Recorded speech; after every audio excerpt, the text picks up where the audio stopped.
மதுரை மாநகராட்சியில் நடந்த 150 கோடி சொத்து வரி விதிப்பு மோசடியில் மேயர் இந்திராணியின் கணவர் பொன் வசந்த் போலீசாரால் சென்னையில் கைது செய்யப்பட்டு மதுரைக்கு அழைத்து செல்லப்பட்ட நிலையில் இதய துடிப்பில் மாறுதல் இருப்பதாக கூறி மருத்துவமனையில் சேர்க்கப்பட்டுள்ளார்.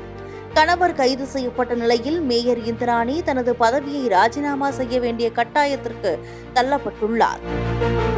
மதுரை மாநகராட்சி சொத்து வரி விதிப்பில் 150 கோடிக்கு மேல் மோசடி நடந்திருப்பதாக புகார் எழுந்த நிலையில் மதுரை மாநகர மத்திய குற்றப்பிரிவு போலீசார் வழக்கு பதிவு செய்தனர்.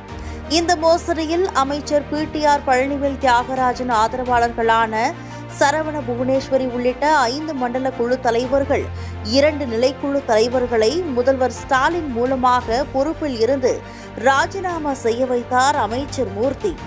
மதுரை மாநகர மத்திய குற்றப்பிரிவு போலீசார் முன்னாள் உதவி ஆணையர் உள்ளிட்ட 10 பேரை முதலில் கைது செய்தனர். சில வாரங்களுக்கு முன்பு வரி விதிப்பு குழு தலைவரான திமுக கவுன்சிலர் விஜயலட்சுமியின் கணவர் கண்ணன் உள்ளிட்ட 2 பேரை சிறப்பு புலனாய்வு போலீசார் கைது செய்தனர்.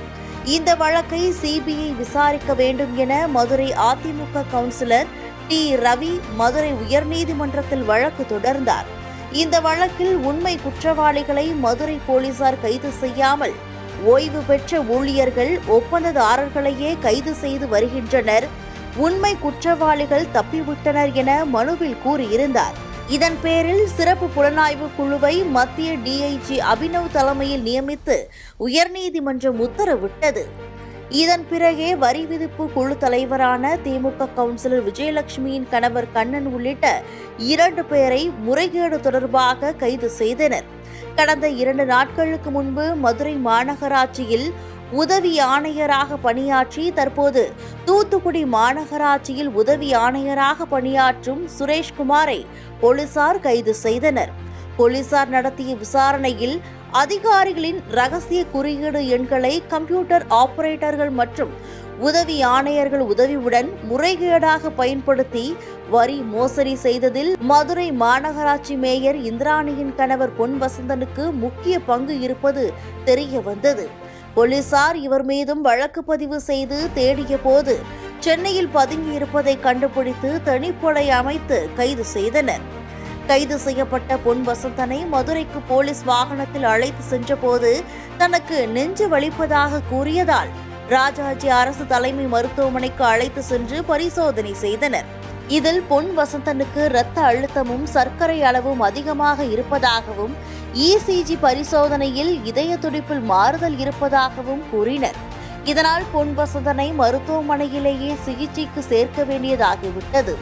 அரசியல்வாதிகளுக்கு கைது செய்ததுமே நெஞ்சுவலி வந்து மருத்துவமனையில் சேர்ப்பதைப் போல இவரையும் மருத்துவமனையில் சேர்த்ததால் கைது செய்து விசாரணை நடத்த முடியாமல் மருத்துவமனையில் பாதுகாப்பிற்கு நிற்க வேண்டியதாகிவிட்டது.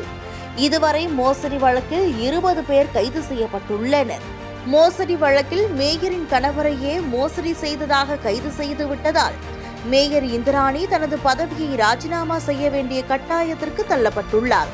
ஒரு சில நாட்களில் மேயர் தனது பதவியை ராஜினாமா செய்வார் என மாநகராட்சி வட்டாரங்கள் தெரிவிக்கின்றன. இதன் பிறகு மதுரையில் கோலோச்சி வரும் அமைச்சர் மூர்த்தியின் ஆதரவாளர்கள் ஒருவரை மேயராக தேர்வு செய்யப்படுவார் எனவும் கூறப்படுகிறது. அமைச்சர் பிடிஆர் பழனிவேல் தியாகராஜனின் ஆதரவாளரான மேயர் இந்திராணியை சிக்க வைத்ததில் அமைச்சர் மூர்த்தியின் பங்கு அதிகம் என குற்றம் சாட்டப்பட்ட நிலையில் அவரை ராஜினாமா செய்ய வைத்து தனது ஆதரவாளரை மேயராக்க அமைச்சர் மூர்த்தி தீவிரம் காட்டி வருகிறார். ஆனால் திமுக ஆட்சியில் திமுக மேயரின் கணவரே மோசடி வழக்கில் கைது செய்யப்பட்டிருப்பது கட்சிக்குதான் அவப்பெயர் என புலம்பி தவிக்கின்றனர் மதுரை மாநகர மற்றும் மாவட்ட திமுக நிர்வாகிகள்.